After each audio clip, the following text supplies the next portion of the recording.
పాలమూరుకి అన్యాయం చేసింది మీరంటే మీరేనంటూ పరస్పర ఆరోపణలు చేసుకుంటున్నారు బీఆర్ఎస్ కాంగ్రెస్ నేతలు. ఉమ్మడి రాష్ట్రంలో తెలంగాణ ప్రాజెక్టులను పక్కన పెట్టిన కాంగ్రెస్ ఇప్పుడు కూడా అదే ధోరణి అవలంబిస్తోందన్నారు బీఆర్ఎస్ నేతలు. మరోవైపు కృష్ణా జలాల విషయంలో పాలమూరుకి అన్యాయం చేసిందే బీఆర్ఎస్ అని విమర్శించారు మంత్రులు జూపల్లి, వాకిటి. పాలమూరు ప్రాజెక్టులపై సీఎం రేవంత్ రెడ్డి సమీక్ష నిర్వహించారు.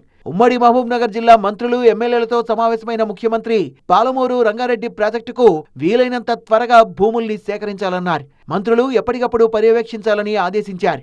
మరోవైపు సాగునీటి ప్రాజెక్టుల విషయంలో అధికార విపక్షాల మధ్య మాటల యుద్ధం కొనసాగుతోంది. ప్రాజెక్టుల విషయంలో పాలమూరు జిల్లాకు కాంగ్రెస్ అన్యాయం చేస్తోందన్న మాజీ మంత్రి శ్రీనివాస్ గౌడ్ వ్యాఖ్యలకు కౌంటర్ ఇచ్చారు మంత్రి వాకిటి శ్రీహరి.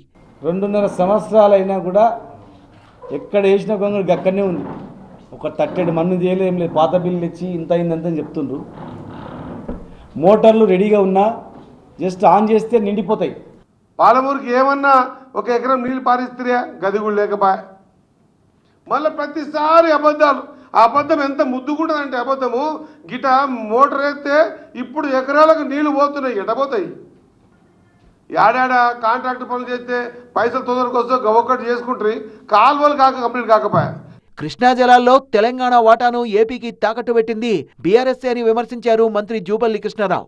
వాళ్ళు గతంలో పక్కకు పెట్టి సంపూర్తి చేయకుండా మిగిల్చినటువంటి ప్రాజెక్టులన్నింటినీ కూడా ఆనాడు మా ప్రభుత్వంలోనే కేసీఆర్ గారు పట్టుబట్టి ఉమ్మడి పాలమూరు జిల్లాలో ఉండేటువంటి ప్రాజెక్టులను పూర్తి చేయించి పాత ప్రాజెక్టులన్నింటినీ కూడా వాటి ఫలితాలను ఇచ్చినారు. అదనంగా మిషన్ కాకతీయ కావచ్చు, చెరువుల గుంటల ద్వారా కావచ్చు, కొత్తగా కట్టినటువంటి చెక్ డ్యాంల ద్వారా కావచ్చు, అద్భుతంగా పాలమూరు జిల్లాలో పంటలు పండి పచ్చని పాలమూరు చేసిందే కేసీఆర్. కృష్ణా జలాలపైన మనకు ఉన్నటువంటి వాటాను తాకట్టు పెట్టింది మీరు. మీకు సోయికి లేకుండా, మీకు అవగాహన లేకుండా 10 సంవత్సరాల పాటు మాకు 299 టీఎంసీలు మీరు 511 వాడుకోండి చెప్పని 10 సంవత్సరాలు ఆనాటి ముఖ్యమంత్రి కేసీఆర్ గారు, ఆనాటి మంత్రి హరీష్ రావు సంతకాలు పెట్టినరా పెట్టలేదా? పాలమూరు ప్రాజెక్టులకు అన్యాయం చేసిన బీఆర్ఎస్ఏ ఇప్పుడు ప్రాజెక్టును పూర్తి చేయాలంటూ పాదయాత్ర చేస్తామనడం హాస్యాస్పదం అంటున్నారు మంత్రులు.